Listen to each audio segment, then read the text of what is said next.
요즘 그 비트코인 가격이 계속 강세를 보이고 있습니다. 그래서 오늘은 그 비트코인 얘기를 좀 더 해보겠습니다. 많은 사람들이 그 비트코인 투자에 부정적인 이유를 들어보면 비트코인은 그 본질 가치가 없어서 투자하기가 겁난다는 말을 합니다. 그래서 오늘은 이것에 대해서 말씀을 나눠보려고 합니다. 자, 본질 가치의 정의가 뭐냐에 따라 달라지겠지만 저도 비트코인이 본질 가치가 없다는 말에는 어느 정도는 동일합니다. 관점에 따라서는 그렇게 볼 수도 있습니다. 그런데 사실은 이렇게 본질 가치가 없다는 점이 또는 그 본질 가치의 측정이 어렵다는 점이 반대로 투자 자산으로서는 굉장히 큰 매력입니다. 원래 그 본질 가치가 없는 자산이 사실은 자산으로서 더 가치가 있습니다. 자, 무슨 말인지 제가 예를 들어서 설명을 해보겠습니다. 자, 비트코인이 그 본질 가치가 없다는 논리로 따진다면 피카소의 그림은 본질 가치가 있을까요? 피카소 그림의 그 본질 가치라고 해봐야 물감 값하고 캔버스 값 정도가 아닐까요? 그러니까 사실상 피카소의 그림은 그 본질 가치가 없다는 것입니다. 그렇지만 이렇게 그 본질 가치가 없기 때문에 피카소 그림이 높은 가격을 형성할 수 있는 것입니다. 자, 피카소 그림은 500만 원이어도 이상할 것이 없지만 5천억이어도 이상할 것이 없습니다. 그 본질 가치가 없기 때문에 어떤 가격을 형성해도 이상할 것이 없다는 것입니다. 이런 것들은 그 작품이 뛰어나고 희귀성이 있으면 시간이 갈수록 가격은 더 올라갑니다. 하지만 그 본질 가치가 명확한 예를 들면 삼성전자 주식은 5만 원짜리가 3만 원만 돼도 이상한 것이 되고 또 5만 원짜리가 10만 원이 되어도 이상한 것이 됩니다. 움직이는 가격폭이 제한적입니다. 비트코인도 그 본질 가치가 없다는 점에서 또는 그 본질 가치의 측정이 애매하다는 점에서 피카소의 그림과 비슷한 성질을 가집니다. 비트코인도 한 개에 100원이어도 이상할 것이 없고 한 개에 10억 원이어도 이상할 것이 없습니다. 그렇기 때문에 가장 탄력적으로 상승하기 좋은 자산이 비트코인입니다.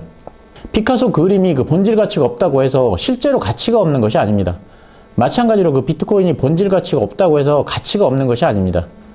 저는 그림에 대해서는 잘 모르지만 피카소의 그림이 비싼 이유는 아마도 뛰어난 작품성하고 희귀성 때문일 겁니다.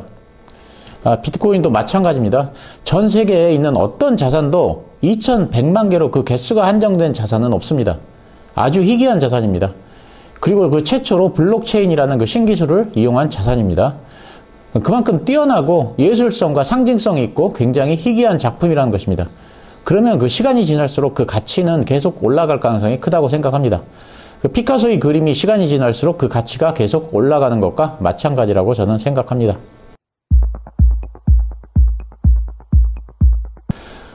비트코인이 새로운 화폐가 되는 걸 미국에서 가만두겠냐? 아직도 이런 질문을 하시는 분들이 많이 있습니다. 결론부터 말씀을 드리자면 비트코인은 달러에 도움을 주는 관계이지 해를 끼치는 관계는 아닙니다. 미국이 기축통화의 지위를 계속 유지하기 위해서는 지구상에서 더 많은 사람들이 달러를 사용하도록 해야 합니다. 그러니까 달러를 더 많이 공급해도 달러의 가치가 하락하지 않는 그런 시스템을 만드는 것이 중요합니다. 현재 미국의 달러는 은행 서비스를 이용할 수 있는 지역에서는 전부 다 사용하고 있다고 볼 수 있습니다. 그래서 실물 달러의 저변을 더 이상 넓히기는 어렵습니다. 달러의 저변을 넓히기 위한 관건은 은행 서비스에 접근하기 어려운 그런 곳들에서 달러를 사용하도록 하는 것입니다. 한때 메타 플랫폼스에서는 리브라라는 블록체인 기반의 코인을 만들려고 했습니다.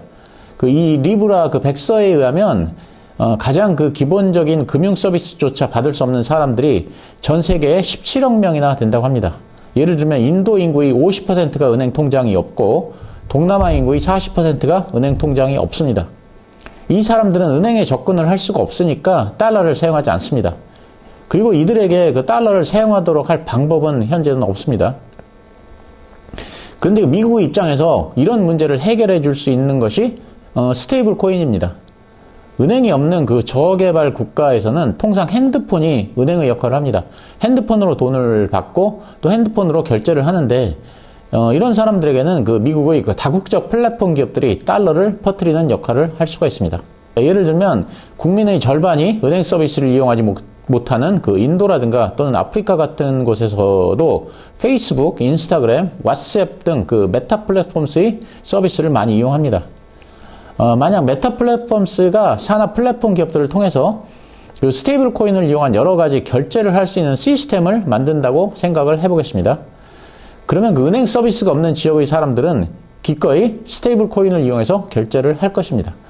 온라인 쇼핑을 할 때도 스테이블 코인을 사용할 수 있고 송금을 할 때도 스테이블 코인을 사용할 수가 있습니다. 그런데 그 스테이블 코인이라는 것이 따지고 보면 달러나 마찬가지입니다.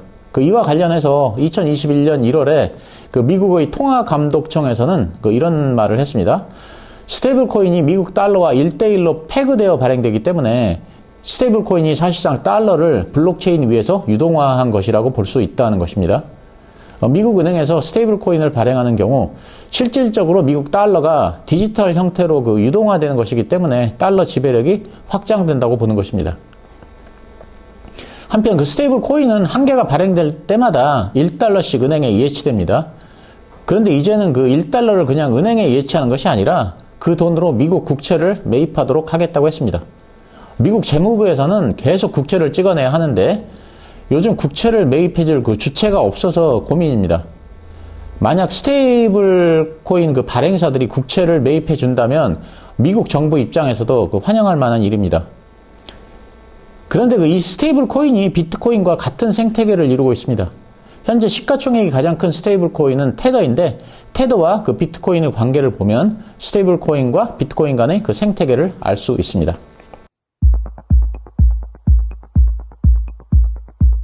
비트코인 관련 미디어인 블록 미디어에서 비트코인 강세는 ETF 기대감 때문만은 아니라는 기사가 나왔는데 이에 대해서 간단히 소개를 해드리겠습니다.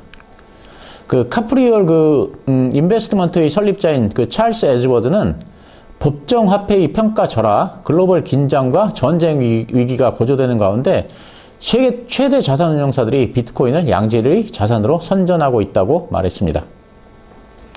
아르키의 최고 투자 책임자인 제프 더먼은 2022년 많은 사람들이 디지털 자산이 주식 및 채권과 상관관계가 있다고 생각하도록 만들었지만 지금은 이에 의문을 갖는 사람이 많다고 하면서 정부 지출 증가와 이에 따라 부채 수준이 높아지는 상황은 채권과 주식의 가치평가 모델에는 좋지 않지만 대체 자산을 통한 부의 창출에는 좋다라고 했습니다.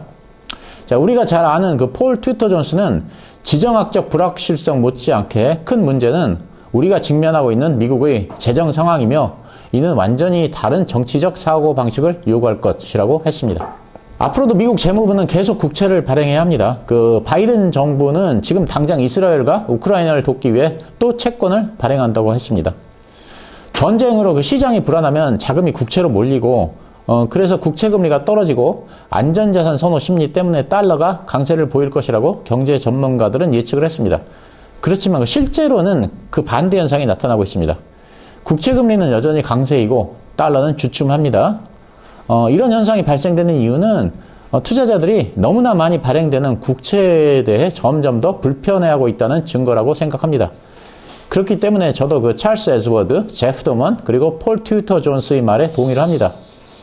이런 생각이 점점 더 확산될수록 비트코인의 위상은 더 높아질 것입니다.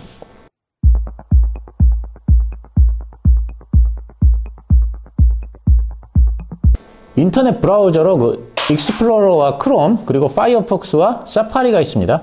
그런데 연구 결과를 보면 파이어폭스나 크롬을 사용하는 이용자들이 익스플로러나 사파리를 이용하는 사용자들보다 업무 능력이 더 높았고 직장에서 승진도 더 빨랐다고 합니다. 그렇다고 파이어폭스나 크롬의 사용자들이 컴퓨터에 대한 지식이 더 많거나 또는 학벌이 좋은 것도 아니었습니다. 그냥 두 집단의 스펙은 똑같았습니다. 사실 저는 이게 잘 이해가 되지 않았습니다. 웹브라우저는 순전히 개인적인 취향일 뿐인데 어떤 웹브라우저를 사용하는지가 승진과 상관관계가 있다는 것이 선뜻 이해가 되지 않았습니다. 그런데 이유를 알고 나니까 너무나도 잘 이해가 되었습니다. 두 집단의 차이는 단지 호기심의 차이입니다. 노트북을 사면 익스플로러하고 사파리가 디폴트로 깔려 있습니다. 익스플로러나 사파리 사용자들의 대부분은 노트북에 내장된 그런 브라우저를 아무 생각 없이 그냥 사용합니다. 반면에 파이어폭스나 크롬의 사용자들은 본인이 호기심을 가지고 다른 브라우저에 대해서도 찾아보고 스스로 직접 다운로드를 받는 수고를 한 사람들입니다. 자, 어떤 새로운 것이나 낯선 것에 대한 호기심의 유무, 어떤 현상에 대해 의문을 품고 스스로 알아보고 찾아보는 것과 그렇지 않은 것, 이것이 두 집단의 차이를 만들어 내고 있는 것입니다. 자, 이건 왓튼 스쿨의 그 애덤 그랜트 교수가 쓴 오리지널스에 나오는 내용입니다. 비트코인도 마찬가지입니다. 경제 관련 방송을 보면 그 경제 전문가라는 분들이 나와서 그 비트코인에 대해 말씀을 많이 하시는데 그 내용을 들어보면 굉장히 편견이 있고 또 사실이 아닌 내용들이 많습니다. 그러면 저는 금방 알 수 있습니다. 저분은 비트코인에 대해 제대로 공부를 해보지 않고 막연하게 비난을 하고 있다는 것을 알 수 있습니다. 앞에서 말씀드렸듯이 달러에 도전을 하는데 미국에서 그냥 두겠어? 이런 거라든가, 가격 변동이 이렇게 큰데 화폐가 될 수 있겠어? 이런 말씀을 하시는 분들은 비트코인이 뭔지 공부를 하지 않으신 분들입니다. 자, 비트코인이라는 그 새로운 자산이 탄생한 지가 꽤 됐습니다. 비트코인에 대해 좋게 생각할 수도 있고, 나쁘게 생각할 수도 있습니다. 그건 본인의 자유입니다. 그렇지만 최소한 비트코인에 대해, 책 두세 권 정도는 읽어본 후에 긍정이든 부정이든 그런 평가를 하자. 그러니까 먼저 공부를 한 후에 판단을 하자. 저는 이런 말씀을 드립니다. 일단 편견 없이 공부를 한 후에 판단을 하자는 그 말씀을 드리는 것입니다. 자, 그렇다고 오늘 드리는 말씀이 비트코인의 매수나 매도 추천은 아닙니다. 최근에 너무 많이 올랐기 때문에 조정이 올 가능성도 굉장히 큽니다. 이런 점은 염두에 두자는 말씀을 드립니다. 네, 감사합니다.